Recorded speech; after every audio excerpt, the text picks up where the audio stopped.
Competition इनके against कौन आ रही है? India, please welcome a one-time bronze medalist at the national level and who was also 8th in rank at the Pro Punja ranking tournament. Please welcome from the Baroda Badshahs, Bhavna Goswami. एक teenager 19 साल की भावना गोस्वामी मध्य प्रदेश से आती हैं और सिर्फ 2 साल से आर्म रेसलिंग करते आई हैं और नेशनल लेवल पर मेडल जीती हैं, सिक्योर किया है 8वां रैंक पीपीएल के रैंकिंग टूर्नामेंट में। कॉन्फिडेंस जरूर उस रैंकिंग टूर्नामेंट से बहुत बड़ा होगा और यहाँ क्या दूसरी लगातार जीत दिला पाएंगी बरोड़ा बादशाहs को?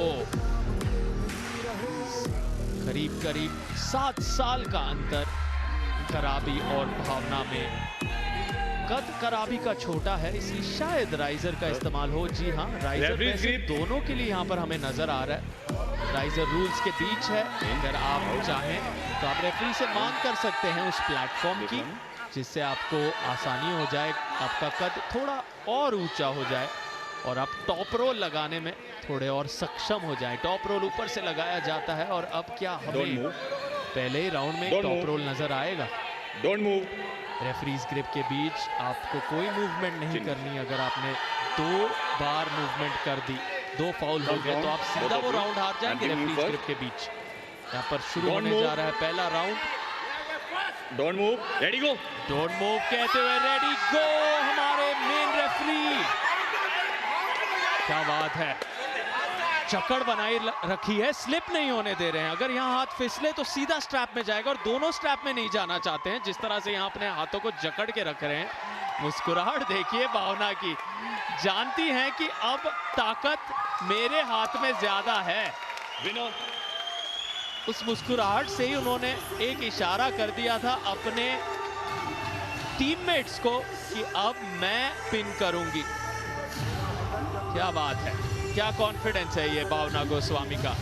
सिर्फ 19 साल की हैं और अगर इस तरह से प्रदर्शन करती रही तो आने वाले दिनों में, आने वाले सीजन्स में ये नाम धमाके करेगा।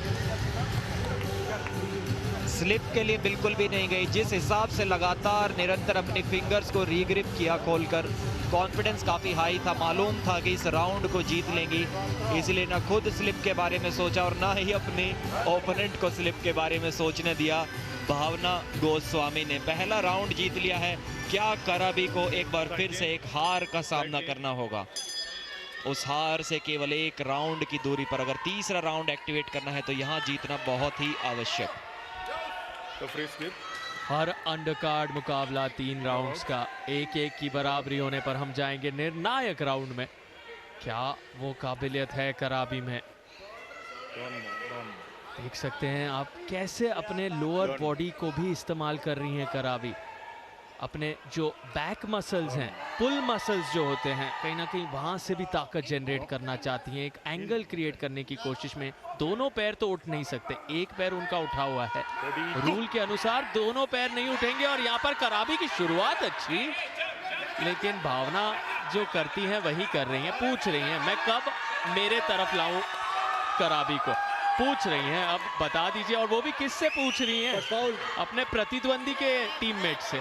तो ये तो भाई ताना मार रही हैं और जीत भी रही हैं। भावना गोस्वामी की शुरुआत शानदार, हर मनमान खुश। और आपने जब अपने टीममेट्स को इतना जबरदस्त प्रदर्शन दिखा दिया है, इस तरह से जीतना वो अपने आप में एक उपलब्धि। क्योंकि कॉन्फिडेंस देखिए आप, शुरुआत कराबी हर दोनों राउंडों में आपने देखा कराबी पकड़ बना रही थी, लेकिन फिर भावना की जो शक्ति है बाजुओं और कंधों का, जो ताकत लाई है, तकनीक तो है ही, लेकिन क्या ताकत है। नीतू वर्मा ने उन्हें अपने कंधों पर उठा दिया है। आर्या भी आ गई हैं खुशी में जुड़ने के लिए। क्या दिन रहा है ये अभी तक बरोड़ा बादशाहs के लिए। 10वें दिन पर बरोड़ा 2-0 से आगे हैं।